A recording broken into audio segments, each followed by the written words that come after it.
6:59 p.m. It's Monday, December 21st. This is the Brookfield Planning Board. I'm Tim Straz, Terry Ward. Present. Hey, Comeau. Here. John Mayer. Here. And Rick Surratt. Present. We're here to discuss proposed warrant articles. I've sent out the revision to everyone after our last meeting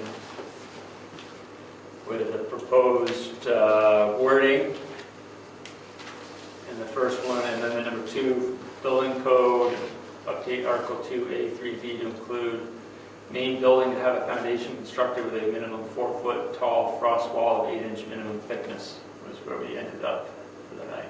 Yes, 4 foot tall, including footing. Minimum 4-foot tall. I don't think you need to put that. No, I wouldn't put that. That's assumed. 4 foot is standard, so just go with the 4 foot. Okay. I'd say you go the way it is. Yeah, Okay. I agree. Didn't you want to say main residence? No, that was that conversation we had about like the barns and stuff like that. And we pulled out the, I mean, you brought up the barns and the dirt foundation, the dirt floors or whatever. We pulled out the slab thing. I think that's what. Right, so we got the main dwelling. Doesn't say dwelling, does it? Main building. Doesn't say dwelling, does it? What do you mean building?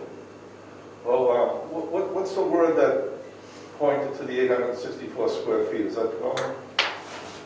And If it is, change it. I would suggest.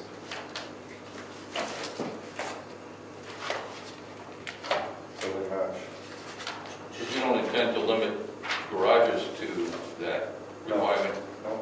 the A1A permitted uses, farms and single-family dwellings with accessory buildings incidental thereto. Every dwelling shall have a minimum ground floor area of 864 square feet outside measurement. Main dwelling. Main dwelling, Yeah. yes? Or just dwelling, yeah. I mean, if you're gonna live in it. Should it say main dwelling shall have, or just to have? And if this didn't go to the attorney, she's probably going to say shall. Yeah. Throw a shell in there. For Ed. Can we just put may? No? You don't Shall. want may? No. Shall. Right, rolling too. Now, may is like, Main- kind of, should have, yeah, it's too wishy-washy.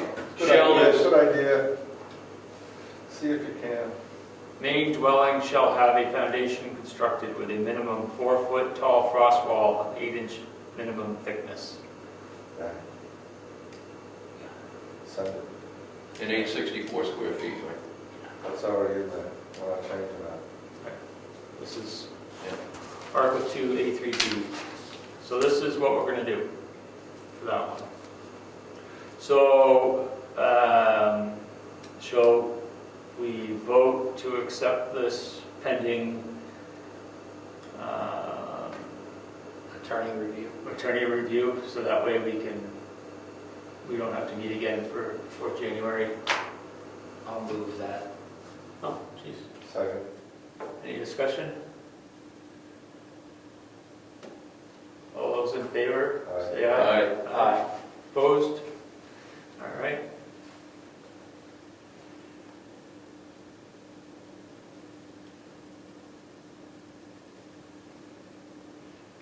Next one, amendment number 3, is a Rec 1 update.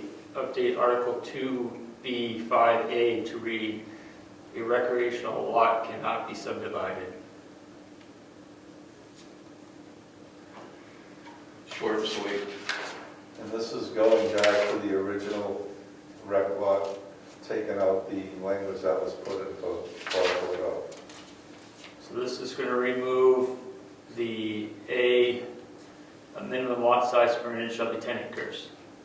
Yes. That's what's going to be removed. And then the rest of it, lot width of the right of way, which is B, and then C is no structure or part shall be within 40 feet of the side and rear lot lines. Blah blah blah, which is all the stuff that's outlined in the RA1 also. Just to get Mr. Just so I give my 2 cents, it should read, even though I may not agree with it, but it should read, a recreational lot shall not be subdivided. That shall be what we write. I'm not an attorney, but I do play one on TV, and that's what I would say. You're doing it well. You can't say can, cannot be, Well, you probably can, but if you. or you shall. If you put shall, it's the proper word to use in this case, Okay. Okay. even though I don't agree with it. All right, just to review one more time, a recreational lot shall not be subdivided, which replaces the minimum lot size permitted shall be 10 acres. Sounds good. And Mr. Chairman, just to firm up what we're doing, we're just voting to send this to the attorney for review.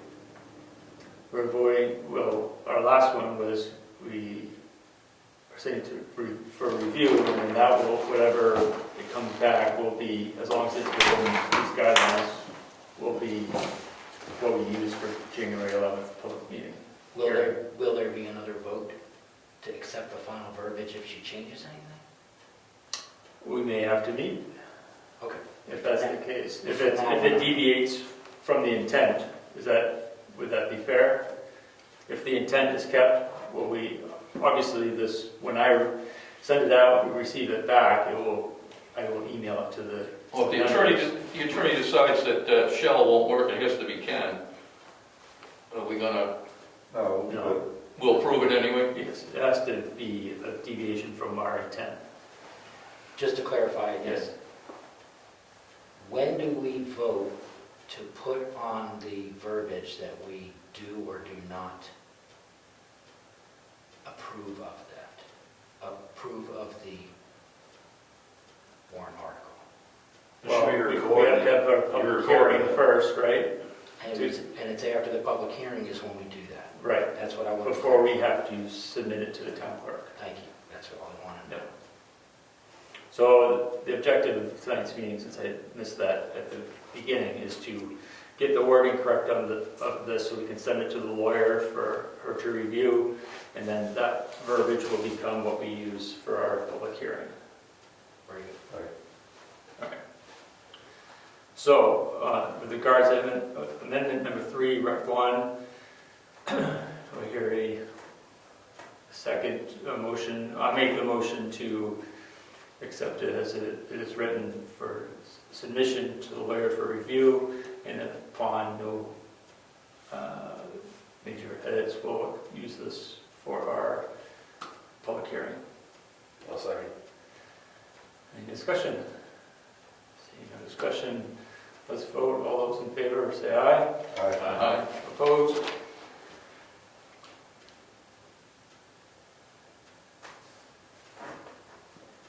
So that concludes the meeting for tonight.